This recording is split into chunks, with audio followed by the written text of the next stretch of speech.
armies that fought the Great War dug into positions which they were to occupy more or less unchanged for the next 4 years. Only the trenches gave the soldier safety from the slaughter taking place in no man's land. New weapons had emerged on the battlefield: the airplane, the rapid-fire machine gun, mustard gas, the tank, weapons that turned an infantry charge into an act of mass suicide. The American doughboys who left to join the war in Europe in 1917 departed with great fanfare and a final plea from family and sweethearts: don't try and win any medals. Just come home.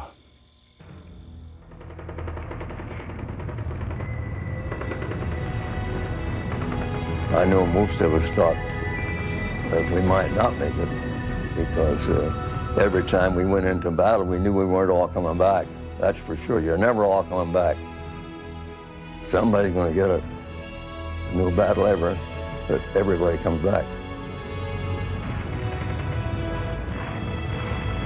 You adopt an attitude, a fatalistic attitude of you don't know whether you're going to be here tomorrow or not.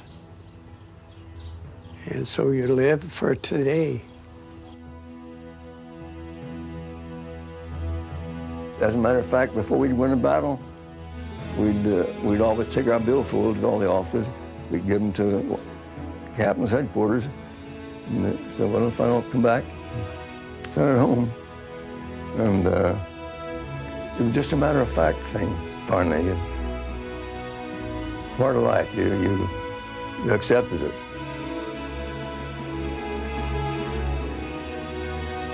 You just do your job and take care of the enemy to keep him from getting you or your buddies. These men were asked to join a crusade and to make the world safe for democracy. But in the killing fields of no man's land, these men found little security in the fancy words of politicians. Their survival rested in the hands of the soldiers who shared the insanity and the suffering of the trenches. The only men they could trust were the men at their sides, their buddies. They called themselves that during the war. It's a word that acknowledges that we have a special kinship, that we have a special relationship. And it meant something good. It meant you can trust me, I can trust you. Hey, buddy, how is it up front? It's hell up there. Keep your head down. So it's a way that you appeal to another person by saying we share a kinship. The kinship is common suffering. The kinship is common sacrifice. The kinship is that we're both wet and we're both miserable and we've had diarrhea for 4 days and we've been living on canned tomatoes or a can of pumpkin for as long as we can remember. And even though you don't know me and I don't know you, we're in this thing together. That's what it's all about. Men trapped in combat couldn't waste time pondering the international feud that they had been sent to settle. Before the war, two great empires, Germany and Austria-Hungary, dominated the continent of Europe. Within their borders, many small territories struggled for independence. In June 1914, Archduke Franz Ferdinand, heir to the throne of Austria, was visiting Sarajevo in tiny Bosnia. In a show of defiance, a Serbian nationalist assassinated the Archduke. Francis Joseph, the Emperor of Austria, wanted to avenge this supreme insult by the Serbians. His government announced, "The Serbians must learn to fear us again."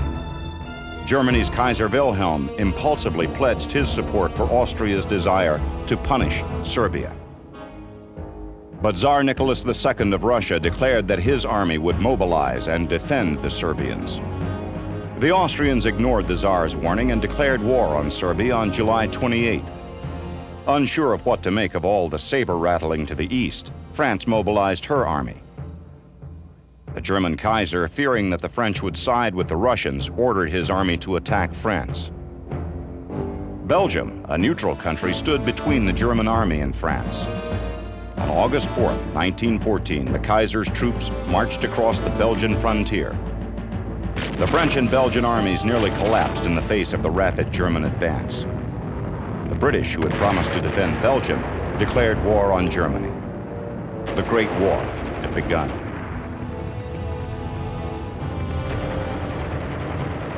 It was a war to the death. The government saw it that way, the people saw it that way. We must prevail. A war that had been set forth in terms of freeing little Belgium and saving France and stopping the bloody Hun had turned into a battle to the death. By September 1914, the French and British halted the German divisions just outside Paris. Both armies dug into defensive trenches that extended from the English Channel all the way to Switzerland. The fighting continued. In 1916, on the first day of the Battle of the Somme, the British Army suffered nearly 57,000 casualties. Europe was losing an entire generation. The United States was not yet in the war. President Woodrow Wilson's plea for Americans to remain neutral in thought as well as deed did little to stop the rising war spirit. Magazines would carry once in a while pictures, wonderful pictures drawn by artists of the action on the Western Front. And you show the dashing cavalrymen or the beautiful white and black horses chasing the enemy with their sabers flashing in the sun. And this all had a terrific impact on me. And I saw myself on one of those horses chasing after the dirty Huns. The military and the militarized governments of wartime Europe had a system set up so that the real truth wouldn't come out. Reporters or journalists were rigorously censored. You had to be approved, you had to be of the right philosophical outlook, and certainly the copy that you produced had to meet official expectation, or you didn't go and you didn't publish. David Lloyd George, the British Prime Minister in the second half of the war, said, if the people really knew, the war would be stopped tomorrow. The vast ocean that once isolated America from Europe's problems brought her closer to war. On May 7, 1915, a German submarine sank the British passenger liner Lusitania. 1,200 civilians died, including 128 Americans. The attacks continued, and by 1917, the Americans had had enough. The final step to war came after the discovery of a secret German telegram encouraging the Mexican army to invade Texas. On April 2nd, Wilson went before a joint session of Congress and asked for a declaration of war. On April 6th, Congress voted to honor the president's wish. Men rushed to enlist, anxious not to miss out on what looked to be a great adventure. What else were they supposed to go on? I mean, what reality check could they have had? The news wasn't coming out of Europe, and when the president said our national interests are at stake, made a moral crusade out of it, men are going to come forward for all sorts of reasons. Youthful enthusiasm, the encouragement of family and to carry on family military traditions that may date back to the Revolutionary War, a sense of boredom, no prospects. In some cases, they were kids working on farms, they were working on railroads, they were working in machine shops, and a recruiter showed up and said, boys, the country needs you, and off they went.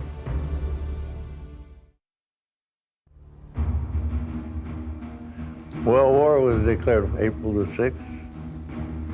Well, next day, my dad said, when are you going to enlist? At the breakfast table. I said, enlist? I hadn't thought about it. Well, he says, don't wait too long, your country needs you. So I went down next day and enlisted. The only reason why I wanted to join was to be with my buddy. If he's going to join the Army, I was going to join too. He said, you can't join the Army, you're too young. I said, well, I can lie, can't I? Well, if you get by with it, okay.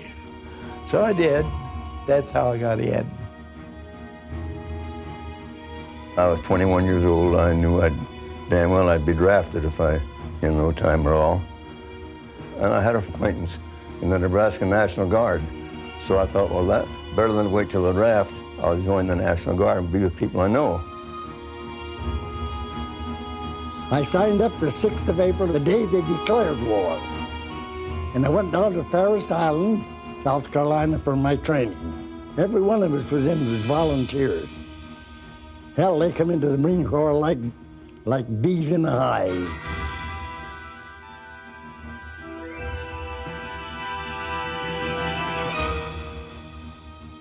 When the country said, we need you, we need your services, they went. They were a generation who were raised to believe that they had some obligation to this country, that they had some obligation to their community, that they had an obligation to their family. And all of that came before an obligation to self-gratification or self-protection even. The country, the community, their family said, we need you, they went.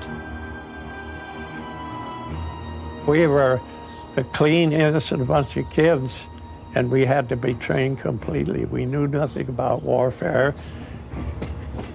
I was sent to Camp Houston in San Antonio, Texas. Got my uniform and everything, and we learned how to build trenches and fire steps and how to build them out of nothing, just dig them up out of the dirt and get support. And we had to in those days. It was dig a hole was one of the first things you learned to do. We had to build our camp. We were lumbermen, woodsmen, for nearly 60 days, cutting down pine trees and leveling off ground. And the 30th Division, 30,000 troops made a camp out of it in 2 months. Then we started drilling.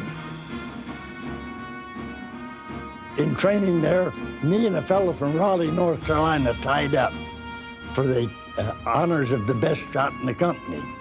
Now, the fellows from Texas and Oklahoma, these cowboys, said, when you get in on the range, we'll show you how to shoot, because we cut our teeth on the 30-30. Well, my 2 sighting-in shots were bullseyes. I got 9 bullseyes in the 4. And when I got done, them fellows from Texas said to me, how the hell did you do all that shooting? I said, I done what the instructor told me to do. And from then on, I used that method he told me, and it's real good.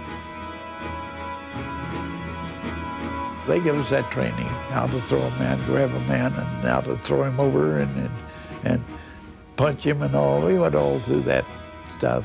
Have your rifle, how you take the butt of the gun and hit him and come back with the other one with your bayonet on the end of your gun. You'd stab your person with it and put us on a firing line. I couldn't hit the side of a barn door. Every time I'd shoot, I'd say, ricochet, boo. Wilson promised the French and the British that the new American army would be ready to join them in a large-scale offensive in the spring of 1918. There wasn't much time to turn these raw recruits into combat-ready soldiers. They had much to learn about the style of warfare raging in Europe, how to survive poison gas and rapid-fire machine guns. They were given enough time to learn only the basics of modern soldiering.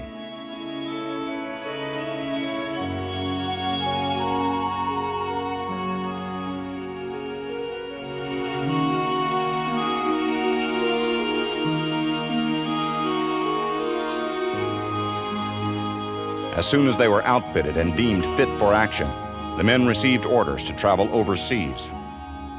So I took off for division headquarters.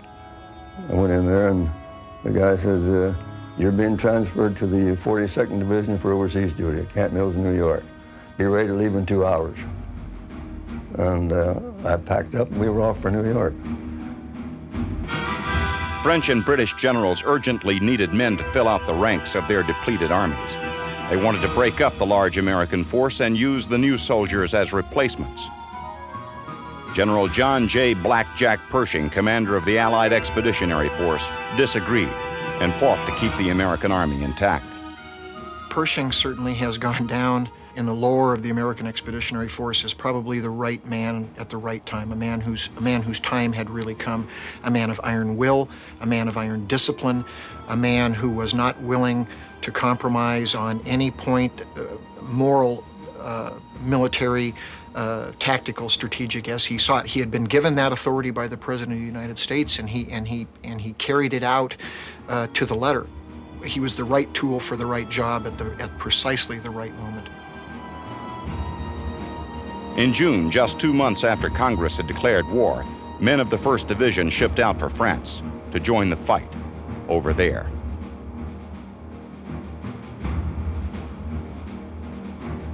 Over there, over there. Oh, the Yanks are coming, the Yanks are coming, the Yanks are coming over there.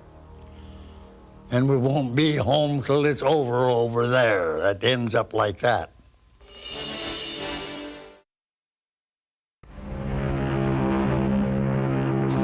More Americans followed the 1st Division across the ocean. A giant passenger liner like the Leviathan, converted to transport troops, could deliver 12,000 men in one trip.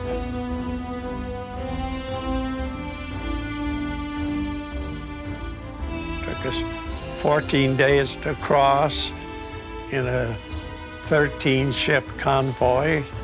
Didn't lose any, we got across okay. I was in France 30 days after I enlisted here. I was 3,000 miles from home in 30 days. By December 1917, 176,000 American troops were in France. More arrived every day, but as yet no large groups had met the enemy in combat. General Pershing later wrote, "Each one of us silently wished that our army might have been more nearly ready to fulfill the mission that loomed so large before us." The British and French welcomed their new ally with enthusiasm and a nickname. The donut-shaped buttons on their jackets may have inspired the new name, Doughboy. The funny thing was that when the Americans joined the war, they were nicknamed Sammies by the Allies. The British decided that a good nickname for the Americans would be Sammies, from Uncle Sam. And they just hated it. They absolutely loathed the nickname. Now, Doughboy doesn't seem to be any more complimentary than a Sammy does, and yet they didn't take offense at it. And in fact, because of what it came to mean, which was a frontline combat experienced American soldier, it had a positive connotation to it. For the Europeans weary from 3 years of war, the arrival of thousands of eager doughboys, trained or not, boosted their morale.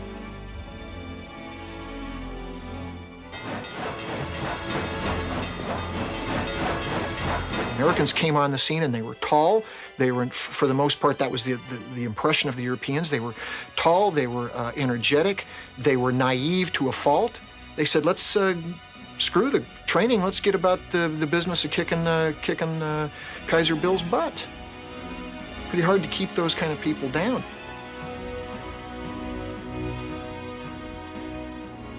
As the cheers and fanfare of welcome parades faded, so too did the doughboys' naive notion of the great adventure.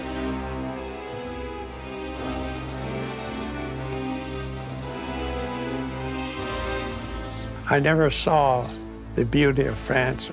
All the towns we went through were devastated. There were just huts, standing bare walls. All the fields were shot up. The forests we went through were mostly just bare trunks, towering into the sky with all the leaves shot off, most of the branches shot off. And so to us, France was a completely devastated country. Anxious to try their hand at combat, the doughboys were disappointed to learn that they were going to the battlefield, not to fight, but to train. The men, in Pershing's words, needed to become acclimated to the atmosphere of war. We would be sent up to the line as observers, and we would go along with the British or the French, whichever we were assigned to, and we would watch them. And we didn't participate unless we were attacked. Of course, then we would do our best to shoot at the enemy. But we were students, actually. Those of us who had been in the trenches up there with the British had one hell of a time, because our troops, when we went in that trench in the middle of the night, pitch black, couldn't see anything out in front of you.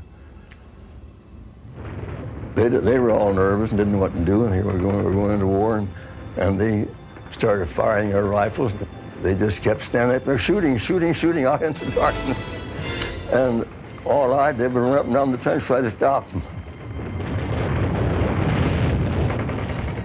They were missing experience. You take a French soldier who has been in the trenches of the Western Front from the Artois in 15, Champagne in 15, Verdun in 16, the Somme in the summer of 16, his British Commonwealth counterparts, British Canadians, Aussies, New Zealanders, South Africans.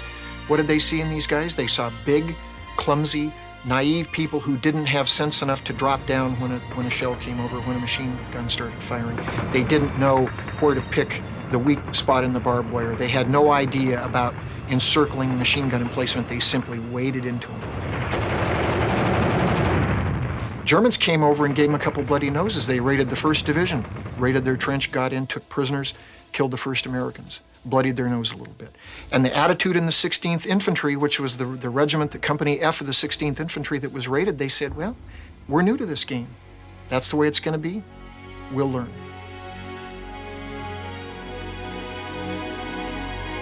Humbled by the German raid, the Americans spent the winter of 1917 and early spring of 18 getting better at the deadly art of trench fighting. What the Doughboys learned from their patient teachers might save not just their lives, but also the reputation of their commander. General Pershing had faith in his soldiers. He had fought hard to convince the Allied leaders that the Americans should fight together in their own sectors along the front. Pershing was taking a great risk. If his men, still unproved in combat, could not stop a German assault, Paris could be captured, and the war would end in disaster. In the spring of 1918, the Germans launched 3 new major offensives to try and end the war before Americans had arrived in overwhelming numbers. The first was on March 21st on the Somme, drove the British back 25 miles, took back all the gains that they had achieved through the fighting in 1916.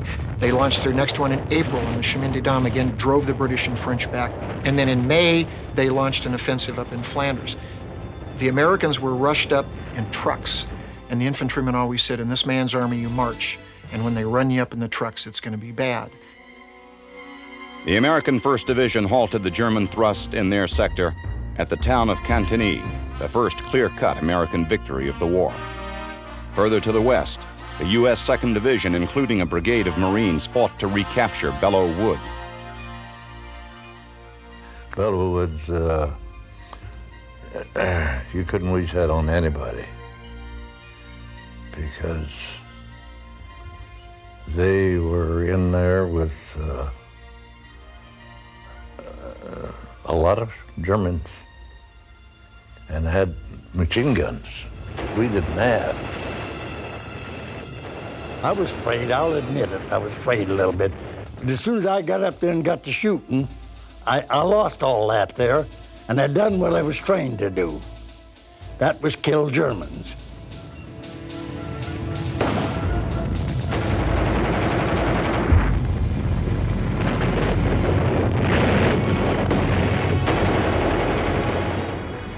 You only see what's right in front of you. That's all you're interested in, is right in front of you. This down here that's making the noise, not that you hear some of it, but this is what here's your danger point, right straight in front of you. That's where you watching.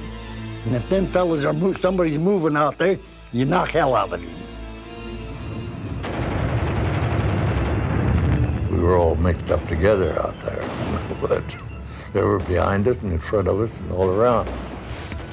You couldn't just go out there and say, this is the line, and that's it.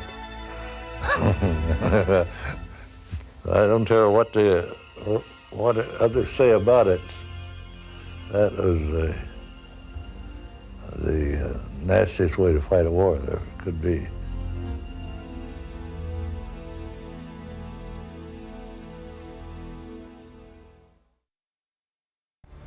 Captain John Thomason, a combat artist and historian, fought with the Marines at Belleau Wood, June of 1918. Of that battle, he wrote, day and night for nearly a month, men fought in its corpse-choked thickets, killing with bayonet and bomb and machine gun. It was gassed and shelled and shot into the semblance of nothing earthly, pockmarked with shell craters and shallow dugouts. Finally, it was taken. Any doubts that the Americans could fight vanished when they stopped the German offensive at Belleau Wood. The Marines and the men of the 2nd Division fought furiously, so furiously that the Germans even gave the Marines a new nickname, Devil Dogs. This was a divisional operation in which the Americans went from being on the defensive with the Allies to being on the offensive. Defensive to offensive. And that was going to be the primary American experience for the remainder of the war. And as any good infantryman knows, what happens to you when you're down in a trench firing at people attacking you is different, is a whole different experience than when you're the one who's got to climb out of the hole dug in protective Mother Earth and advance in full view of the enemy who's waiting for you and knows you're coming. You're living in this special world, a soldier's world, where nothing matters but survival. You don't think about killing a man per se, and that killing him. My reactions was just an object. There was a dark object out there right in front of me, and I had to pump 2 or 3 shots into it, which I did because I didn't think that I couldn't stop and think I might be killing some father or son. You can't think about those things. It's either him or you. But this time I was a man. I wasn't a kid anymore. You grow up overnight. Nothing compared with getting an order to go over the top. If you know you're going over in the morning, you sleep fitfully, because you know that this could be your last night on Earth as a mortal. You really feel that way. You really think, maybe this is my time. Our engineers had dug some steps up the front of out of the trenches, and there I stood at the bottom of those steps. A 22-year-old punk kid with a platoon of men behind me, waiting to go out of that trench, not knowing what to expect, knowing that I was responsible for that whole troop of men behind me. And that's scary, and your own life along with it. These people had formed a bond between themselves. If I let the group down, if I let my friends down, then I expose them to greater risk. It's the feeling that we're here, we're in this thing together, and if we're fighting for anything, it's not to make the world safe for democracy, it's not for the Statue of Liberty, because those are intangibles when you're crouching in a muddy trench with shells bursting overhead. So what are you there for? In the end, you're fighting for each other. You're fighting for your own survival and for the survival of your friends. Survival depended on teamwork. Before the infantrymen began an attack from their trenches, the artillerymen would open fire on the enemy barbed wire and machine gun nests. We didn't run across no man's land. We followed a rolling barrage. If I walked too fast, I'd walk into our own barrage. If I walked too slow, the Germans would pop up after the barrage left it. And I didn't even have a gun in my hand. I had my watch in one hand and my compass in the other as I walked across no man's land with my troops behind me. The reason we had a compass, the artillery was set up so that certain guns would shoot in one spot, and they'd shoot a path through the German barbed wire. That was what the compass was for, to find that. We had to know where that was. Each gun would have a section on the map marked off on the German trench.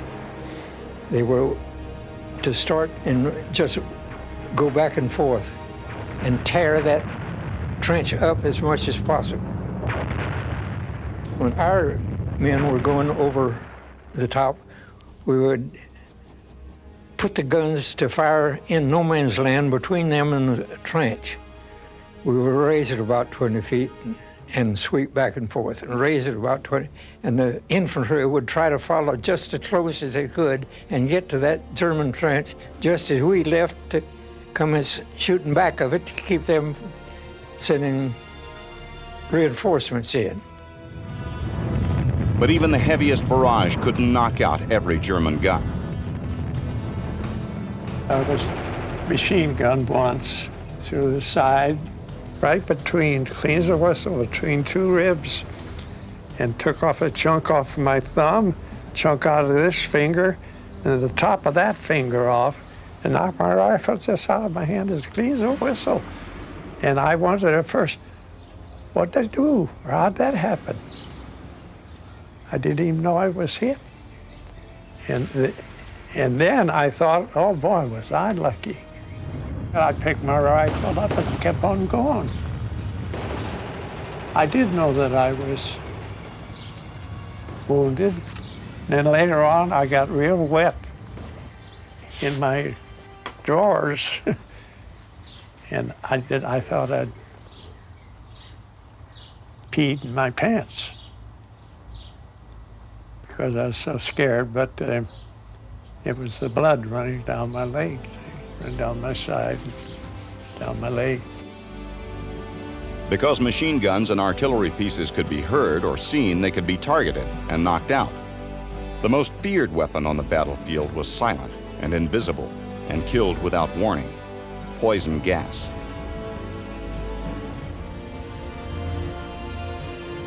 The first gas used in combat was tear gas, an irritant to the eyes and lungs.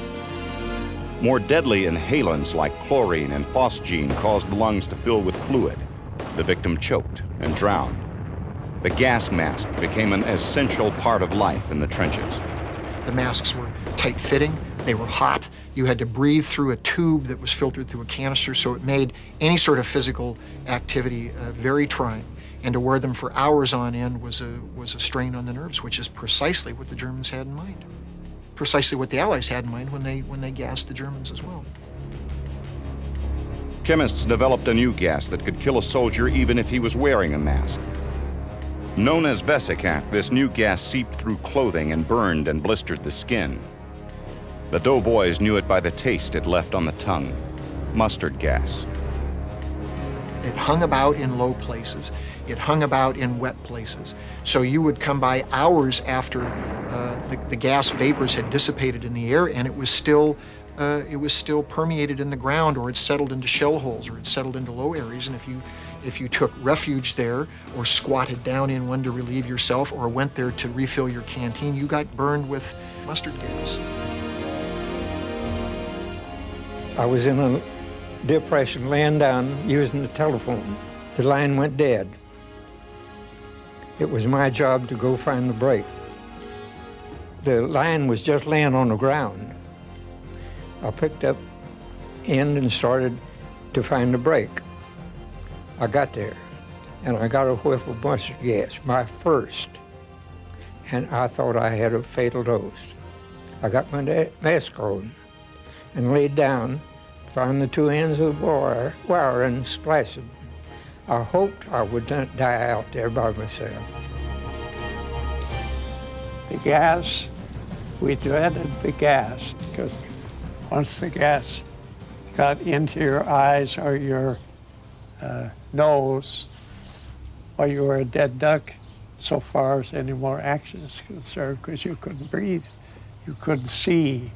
Your eyes would flow like a faucet. The water would just run down your cheeks. And you think you're a goner, you choke, you can't see, and you burn to be held. You can just think you're gonna die right there. It's a terrible feeling. It's a lot worse than a bullet.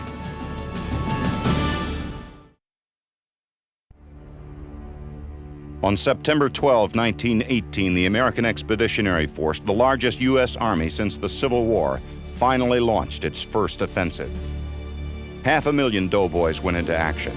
Supported by over 3,000 cannons and 100,000 French troops, the Americans attacked a bulge in the German line at Saint-Mihiel. The campaign reached most of its goals by the end of the second afternoon, a pleasing birthday present for Pershing, who turned 58 that day.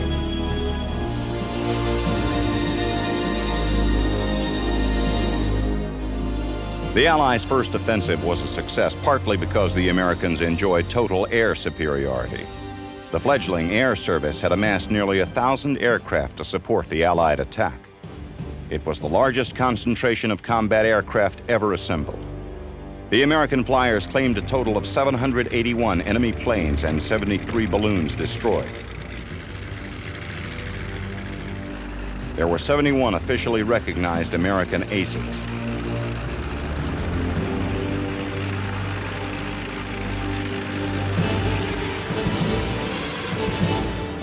The highest score belonged to Captain Eddie Rickenbacker, a former race car driver, the native of Ohio, gunned down 26 enemy planes.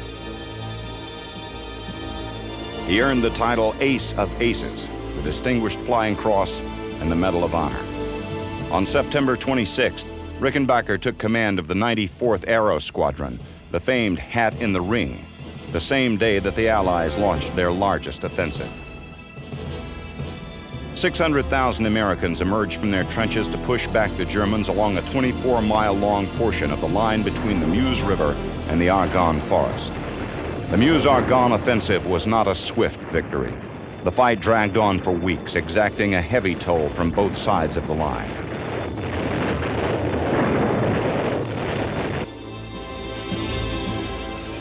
The Allied armies moved across France and regained territory held by the Germans for nearly 4 years.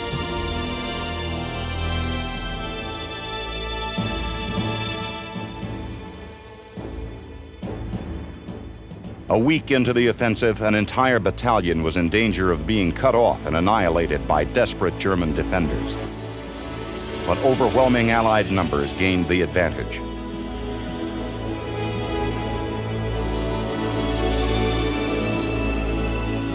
The German army had begun its long retreat.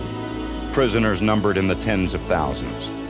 By late October, rumors of an armistice, an end to the war, spread through the trenches. We had rumors going about a week ahead of time that the war was going to end. Everybody was being real conservative at that time there, boy. They didn't want to get bumped off at the tail end of the war, but a lot of them got it.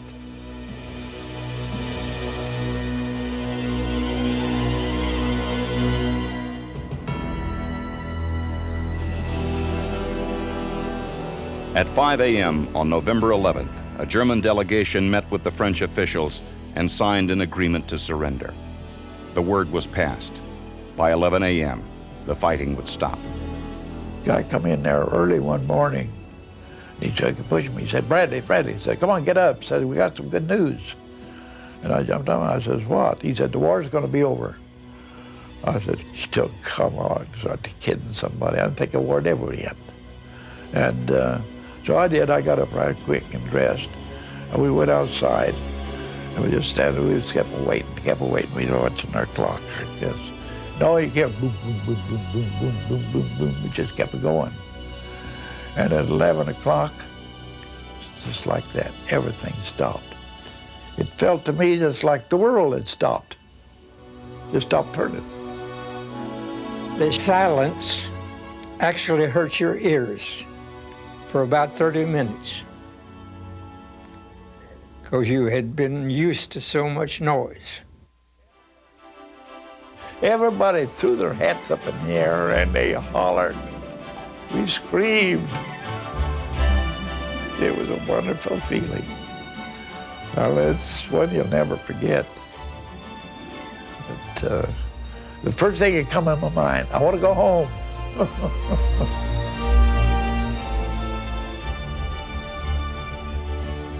At last, all was quiet on the Western Front.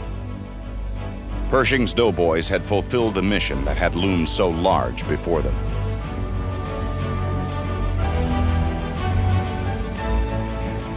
In 6 months of fighting, nearly 50,000 Americans died, the same number killed in 7 years of war in Vietnam. Uncommon courage produced 123 Medals of Honor, 32 of them posthumous. A Tennessee rifleman won the nation's highest award during a patrol in the Argonne Forest. Alvin York single-handedly knocked out half a dozen machine guns and captured 132 Germans. The country celebrated his bravery and the victory of all the soldiers, sailors, and airmen with a great parade down New York's Fifth Avenue on September 10, 1919. The American president traveled to France, to Versailles, to help decide the terms of the treaty. For 6 months, Wilson tried to convince the Allied leaders to use the treaty as a way to create a peaceful world. The other diplomats only wanted to punish the Germans and, in the end, fueled greater hatred and resentment between the countries. The Doughboys had to ask, what was it all about? They returned with a great sense of disillusionment about what their personal sacrifice had been for. Wilson had said, to make the world safe for democracy. John Dos Passos, post-war, who had served in the service of supply, said, we've made the world safe for hypocrisy. War is stupid. So I don't see the point in going out and killing a lot of your people to prove a point when you could just as well sit down and reasonably discuss it and give and take a little and come to an agreement. I'm against wars. Guys who faced the enemy machine guns and went over the top came to a realization that their life was on the line. Their life was on the anvil of war, and the question that each one of them had to face was, is my young death going to make a difference? For the man who sat in a muddy hole in the ground and listened to the barrage go over and listened to the machine guns roaring above his head, he could look around him and see that there were plenty of young men who had given their lives, and they had no expectation that the world would be one whit a better place to live in. And I think when a man arrives at that point, it changes him for the rest of his life. He realizes that his life has been a currency that someone was willing to spend in a good cause, but perhaps cheaply.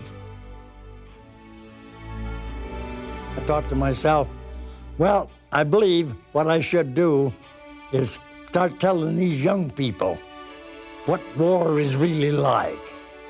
And I told them that Sherman said, war is hell. That's in the Civil War. And I said, he was exactly right. It is that. It's hell on earth.